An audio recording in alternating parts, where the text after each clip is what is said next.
երկու հարց եթե կարելի է, պարոն Հովակիմյան, առաջինը ԿՊ-ի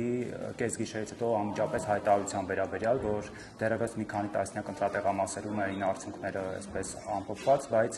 շտապեց Նիկոլ Փաշինյանը միանգամից հայտարարել, որ ԿՊ-ն հաղթանակ ունի, սրան հաջորդեցին նաև հայտարարություններ ԿՀ-ի մասով, որ սա նշանակում է ուղիղ ճնշումներ կենտրոնական ընտրական հանձնաժողովի վրա, խնդրեմ այս մասով ձեր մեկնաբանությունը, եւ երկրորդը ընտրախախտումների վերաբերյալ մի շարք ընտրատեղամասերում բացի ուղղորդումները եղել են նաև մասնավորապես օրինակ զինվորների վերաբերյալ տեսանյութերով էլ դրանք ամբողջը կան, որ 20:00-ից հետո, այսինքն մինչև ժամը 8-ը 20:00-ն արդեն բոլորին այսպես ներս են մտցրել, որպեսզի ապահովեն այդ քվեարկությունը եւ տևել է մինչև ուշ ժամ, հա, այս մասով նաև խնդրեմ ձեր մեկնաբանությունը, այս համատեքստում նաև քիչ առաջ դուք նշեցիք, որ վերահաշվարկի մասով, բայց ահազանգում են նաև օրինակ անկախ դիտորդը Դանիել Յոհաննիսյանը մասնավորապես գրել էր, որ ոչ թե վերահաշվարկ, այլ վերաքվեարկության մասին էր խոսք գնում մի քանի ընտրատեղամասերում այդ նույն խախտումների մասով նաև։ Խնդրեմ ձեր մեկնաբանությունը, շնորհակալություն։ Հարգելի լրագրողներ, ընդհանրապես կարծում եմ բոլորդ գիտեք, որ կուսակցություններին ավելի հեշտ է արդյունքները ամփոփել, քան կենտրոնական ընտրական հանձնաժողովին։ Այսինքն այն, որ կուսակցությունները սովորաբար, ու դա միշտ այդպես է, ավելի շուտ են արդյունքները ամփոփում, քան կենտրոնական ընտրական հանձնաժողովը, դա ընդամենը մեր կյանքից, մեր կարգավորումից բխող իրողություն է։ Տեսեք, երբ որ տեղամասում քվեարկությունը ավարտվում է, կուսակցությունների քաղաքական ուժերի վստահված անձերը անմիջապես տվյալները հաղորդում են իրենց քաղաքական ուժին, իրենց, չգիտեմ, շտաբ է կամ ով որ համակարգում է այդ գործընթացը, բայց որպեսզի կենտրոնական ընտրական հանձնաժողովը արդյունքները հրապարակի, տեղամասից ամբողջ տեղամասը պիտի արդյունքները ամփոփելուց հետո գույքը հավաքի, ամբողջ այդ փաստաթղթերը հավաքի, պարկերը, մեկ անգամ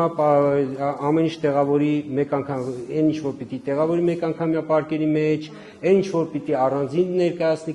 ընտրատարածքային ընտրական հանձնաժողով, հետո այնուհետև ոստիկանների ուղեկցությամբ նոր այդ պարկերը տեղափոխվում են ընտրատարածքային ընտրական հանձնաժողով։ Ընտրատարածքային ընտրական հանձնաժողովում այդ պարկերը պիտի ընդունեն։ Պիտի ընդունեն այնուհետև այն արձանագրությունները, որոնք ներկայացնում են տեղամասային ընտրական հանձնաժողովներից։ Այնուհետև ընտրատարածքային ընտրական հանձնաժողովները իրենց համակարգի միջոցով, դա մեր հատուկ համակարգն է, սկսում են արձանագրությունները մուտքագրել։ Եվ այդ արձանագրությունները մուտքագրելուց հետո նոր միայն կենտրոնական ընտրական հանձնաժողովում սկսում են տվյալները, այսպես ասած, արտացոլվել։ Ու այն փաստը, որ միշտ քաղաքական ուժերը մոտավորապես 2-ից 3 ժամ, երբեմն կարող ավելի շուտ, նայած թե ինչպես են իրենց աշխատանքը, ավելի արագ են ընտրությունների արդյունքները, քվեարկության արդյունքները ամփոփում, դա մենք բնական երևույթ, այսինքն այստեղ որևէ կասկածելի բան չկա։ Ես ձեր ուղղակի դուք ոնց որ ձեր հարցի մեջ ես ընկալեցի մեղադրանք մեզ, որ մենք դեռ այսպես այդպես դանդաղ ենք արդյունքները հրապարակել։ Ընտրական օրենսգիրքը կենտրոնական ընտրական հանձնաժողովից պահանջում է, որպեսզի նախնական արդյունքները հրապարակվեն 24 ժամվա ընթացքում։ Մենք ըստ էության հաշվի առնելով, որ ժամը 11:35 ենք սկսել նիստը, 12 + 3, 15 ժամ պլյուսով մենք արդեն նախնական արդյունքները ամփոփել ենք։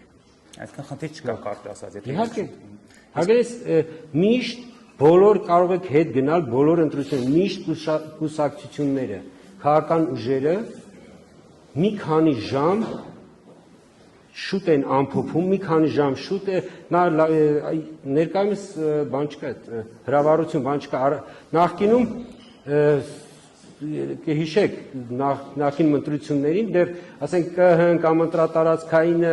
նոր սկսում էր ամփոփման փուլը, սկսում էր թվեր հրապարակել, քաղաքական ուժերը արդեն սկսում են հրավառություններ կազմակերպել, արդեն որ արդյունքները իմանում են։ Սա դու ասեմ սա պիտի ուղղակի այս իրողությունից ասկան ինչ որ իրողությունը սա է իրողությունը, այստեղ որևէ կասկածելի երևույթ չկա։